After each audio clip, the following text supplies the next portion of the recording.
AP రాజకీయాలు YCP Janasena కేంద్రంగా hot గా సాగుతున్నాయి. నిన్న తాడేపల్లిగూడెంలో జరిగిన తెలుగు సేన బహిరంగ సభలో పవన్ కళ్యాణ్ వైసీపీపై తీవ్ర స్థాయిలో విమర్శలు గుప్పించారు. అదే స్పీడ్లో వైసీపీ నేతలు కౌంటర్ అటాక్ చేస్తున్నారు. నేను 24 స్థానాలు తీసుకున్నాను. 24 అసెంబ్లీ స్థానాలు తీసుకుంటే ఇంతేనా అంటున్నారు. 24ఏనా ఇంతేనా? మనోళ్ళు కాదు, అవతలి వాళ్ళకి తెలియట్లా. బలి చక్రవర్తి కూడా వామనుణ్ణి చూసి ఇంతేనా అన్నాడు. బలి చక్రవర్తి కూడా వామనుణ్ణి చూసి ఇంతేనా అన్నాడు. నెత్తి మీద కాలు పెట్టి బలి చక్రవర్తిని అధాపాతాళానికి తొక్కుతున్నప్పుడు తెలిసింది ఎంతో అని. ఇంతింతై వటుడింతై నభో వీధిపై నంతై తోయిద మండలాగ్రమునకంతై వామనవతారాన్ని చూపిస్తుంది జనసేన. జగన్ గుర్తుపెట్టుకో, అధాపాతాళానికి తొక్కకపోతే నా పేరు పవన్ కళ్యాణే కాదు, మా పార్టీ జనసేనే కాదు, మర్చిపోకో. జెండా మోసే కార్యకర్తల్లో నీకు నమ్మి నీకు ఓటేసేటువంటి అభిమానుల్లో స్థైర్యాన్ని నింపగలిగేది అది వదిలేసి ఎంతసేపు చంద్రబాబుకి ఊడిగం చేస్తూ, చంద్రబాబుకి చెంచాగిరి చేస్తూ, చంద్రబాబు గెలుపు కోసం పనిచేసేటువంటి పని చెప్తూ, కుంటి సాకులు ఇవన్నీ కూడా చెప్తూ నిర్వీర్యం చేస్తూ, అంటే మన జెండా మోసి మనం నమ్ముకుని మన బొమ్మ మోసేవాడిని ఆత్మస్థైర్యాన్ని కించపరిచే రీతిలో మాట్లాడే నాయకుడు ఎవడన్నా దొరుకుతాడా భారతదేశంలో కాదు ఈ ప్రపంచంలో? అవన్నీ మానేసి మళ్ళొకసారి పవన్ కళ్యాణ్ చెప్తున్నాం, నువ్వు 24 సీట్లు కూడా తీసుకోవద్దు.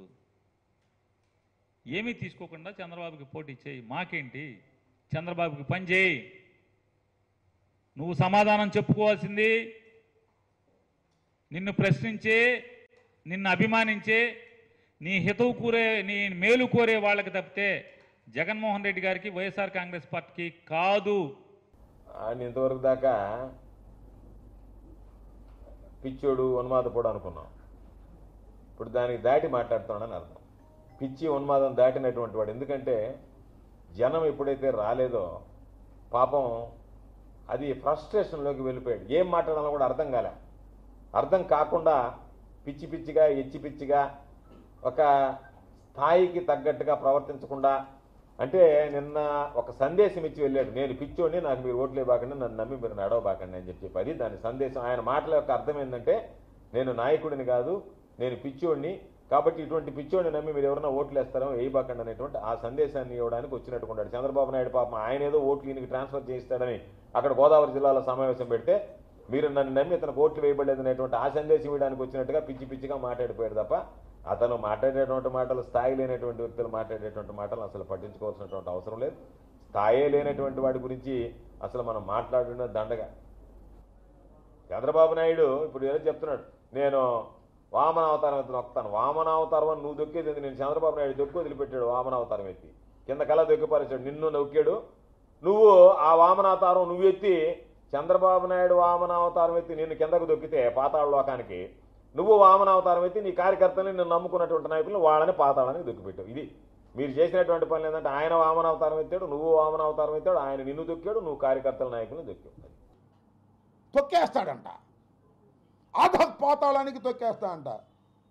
నిన్ను పుట్టించిన వాడు రావాలి అధపాతాళానికి, జగన్మోహన్ రెడ్డి గారిని తొక్కడానికని మనం చేస్తున్నాం. జగన్మోహన్ రెడ్డి గారిని అధపాతాళానికి తొక్కగలిగినటువంటి శక్తి నీకుందా? ఒకసారి ఆలోచించుకో.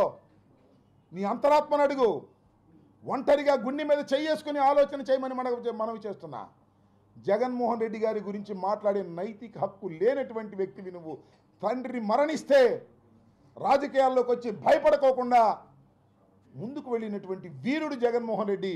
ఏది అనుకున్నాడో దానికోసం ప్రయత్నం చేసే వ్యక్తి, రాజీ పడని వ్యక్తి జగన్మోహన్ రెడ్డి గారు.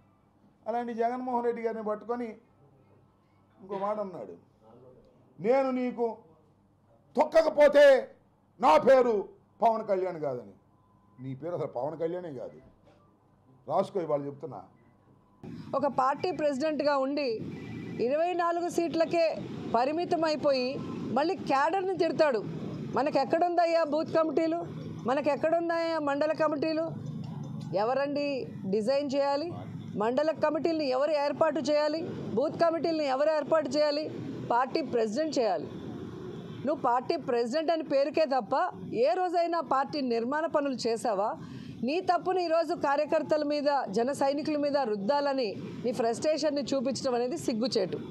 ఈరోజు ముష్టి 30 సీట్లు కూడా తెచ్చుకోలేని నువ్వు నిన్న జగనన్నని అతపాతాలానికి తొక్కుతానంటున్నావు. నువ్వు చంద్రబాబు నాయుడు దగ్గర ఊడిగం చేస్తూ ఈరోజు అధపాతాలానికి వెళ్ళావు అనేది నిన్న మీటింగ్తో స్పష్టంగా అర్థమైపోయింది. జగన్మోహన్ రెడ్డి గారిని పచ్చిబూతులు తిట్టాలి, మా అందరినీ పచ్చిబూతులు తిట్టాలి, మాతో తిట్లు తినాలి, తద్వారా ఆయనకి సింపతి క్రియేట్ చేసుకొని నన్ను తిడుతున్నారని చెప్పి ఆ ఓటుని చంద్రబాబుకు ట్రాన్స్ఫర్ చేసి ఆయన ముఖ్యమంత్రిని చేయాలన్నటువంటి ఒకే ఒక లక్ష్యం కనపడింది. దాంతో యుద్ధం చేస్తామని అనుకుని పవన్ కళ్యాణ్ ఫీల్ అవుతున్నాడు. తప్పకుండా ఈ రాష్ట్ర ప్రజలు తన కులానికి 32 సీట్లు ఇచ్చుకున్నటువంటి చంద్రబాబు నాయుడు ఒక పార్టీని అధికారంలోకి తీసుకురావటానికి కలిసినటువంటి పవన్ కళ్యాణ్కి 24 సీట్లు ఇచ్చిందని బాగా గుర్తించారు. కుక్క ఘాటికి చెప్పు దెబ్బ అని చెప్పి చంద్రబాబు నాయుడు దవడ పళ్ళు రాలిపోయేటట్టు ఈ రాష్ట్రంలో కాపు సామాజిక వర్గం చంద్రబాబు నాయుడు పళ్ళన్నీ రాలిపోయి ఇంకొకసారి ఇటువంటి పిచ్చి ప్రయత్నాలు చేయకుండా వాడికి బుద్ధి చెబుతారు. చంద్రబాబు నాయుడు, పవన్ కళ్యాణ్ ఇద్దరూ కలిసి ఎవరిని మోసం చేయాలన్నా కూడా మోసపోవటానికి ఇక్కడ సిద్ధంగా ప్రజలు లేరు.